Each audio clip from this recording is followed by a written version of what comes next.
O ambiente que propiciou o golpe militar de 31 de março de 64 e a ditadura que se instalou pelas 2 décadas seguintes estão nesta reportagem especial de Mônica Sanches. Era um tempo de turbulências na política e na economia. A inflação acumulada em um ano chegou a 80% e as riquezas do país estavam encolhendo. Havia também falta de gêneros de primeira necessidade, alguns deles racionados, como o caso do açúcar. Havia uma distribuição de energia precária, a mesma coisa para a água. Transportes coletivos também, por conta das greves, muitas vezes não eram disponíveis, então a vida das pessoas, o dia a dia, era bastante complicado. O mundo estava dividido pela Guerra Fria entre Estados Unidos e União Soviética. Este historiador encontrou em arquivos nos Estados Unidos provas dos esforços do embaixador americano no Brasil, Lincoln Gordon, para derrubar João Goulart. Lincoln Gordon teve uma importância muito grande no convencimento do Departamento de Estado da tese segundo a qual João Goulart daria um golpe, criaria uma república sindicalista e, por ser um personagem politicamente frágil, os comunistas tomariam conta dessa república sindicalista. O temor de que Jango desse um golpe de esquerda aumentou depois do comício de 13 de março no Rio, quando o presidente prometeu fazer as chamadas reformas de base. Ele tinha o apoio de movimentos sociais dispostos a impor essas mudanças, na lei ou na marra. O Comício Central do Brasil foi organizado por um grupo de sindicalistas, comunistas e trabalhistas, né? E ali ele vai se aliar às esquerdas no sentido de pressionar o Congresso Nacional para aprovar as reformas. Parte da população foi para a rua contra o governo de João Goulart, com o incentivo de políticos de oposição, como o então governador de São Paulo, Adhemar de Barros. A primeira Marcha da Família com Deus pela Liberdade aconteceu no centro de São Paulo e passou pelo Viaduto do Chá, no dia 19 de março de 1964, arrastando cerca de 400 mil pessoas. O sentimento mais comum era o medo de mudanças que aproximassem o país de um regime comunista.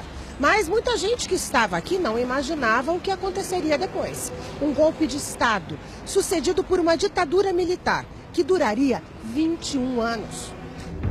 Este telegrama, enviado para a Embaixada Americana no Rio, marca o início da Operação Brother Sun. Os Estados Unidos estavam enviando ao Brasil navios petroleiros, um porta-aviões, contra-torpedeiros e 110 toneladas de munição. Neste ambiente político radicalizado, o general Olímpio Mourão Filho toma frente do movimento contra Jango e lidera uma tropa partindo de Juiz de Fora. No dia 31 de março de 1964, o presidente João Goulart acorda aqui no Palácio Laranjeiras e logo fica sabendo da movimentação das tropas que partiram de Minas Gerais em direção ao Rio de Janeiro. Ele recebe várias visitas e também informações que serão fundamentais para as decisões tomadas ao longo do dia. Aqui vem o chefe do Estado-Maior das Forças Armadas com um documento assinado por vários generais que diz o seguinte: se Goulart decretasse a ilegalidade do Comando Geral dos Trabalhadores e prendesse os comunistas, as Forças Armadas iriam apoiá-lo. No fim da noite, Goulart fica sabendo que o comandante das tropas de São Paulo também apoiava o golpe.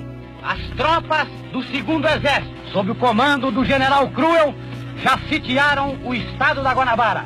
Ele percebe que é uma ação conjunta das Forças Armadas, com o apoio dos empresários, com o apoio de amplo setor das classes médias, dos meios de comunicação, do poder legislativo, com o apoio dos governadores de estado. João Goulart é informado sobre a esquadra americana que estava a caminho. Isso pesa porque ele percebe que o país pode entrar numa guerra civil com intervenção estrangeira.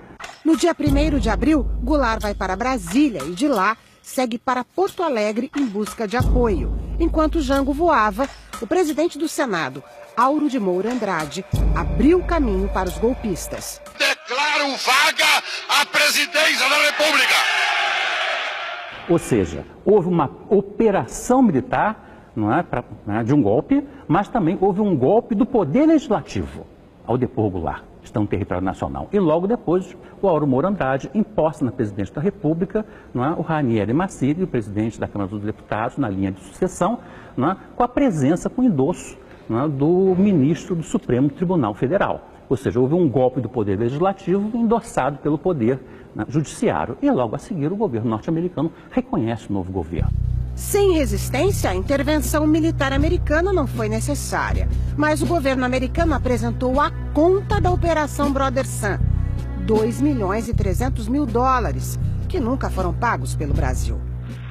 Em 11 de abril, o general Humberto Castelo Branco foi eleito pelo Congresso Nacional e assumiu a presidência da República. Os militares tinham prometido entregar logo o poder aos civis, mas ainda vieram mais 4 generais e 17 atos institucionais. Governo baixa novo ato institucional. Mandatos políticos são cassados.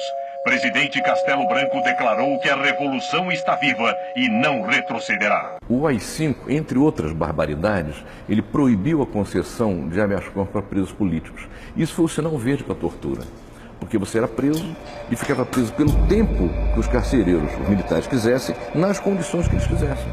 Enquanto a propaganda oficial falava em Brasil Grande com obras monumentais, a repressão e a censura se intensificavam. Em dezenas de instalações militares e policiais espalhadas pelo país, 362 pessoas morreram ou desapareceram depois de serem presas.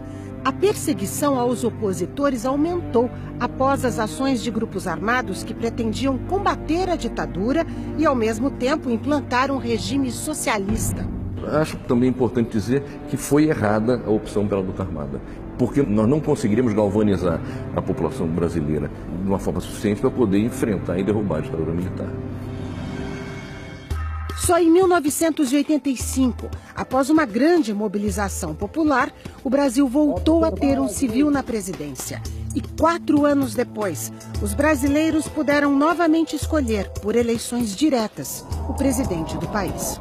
Toda a sociedade tem o direito à memória e à verdade. Ou seja, para evitar que haja novamente esse cenário de horror que acabou ocorrendo no Brasil durante tanto tempo.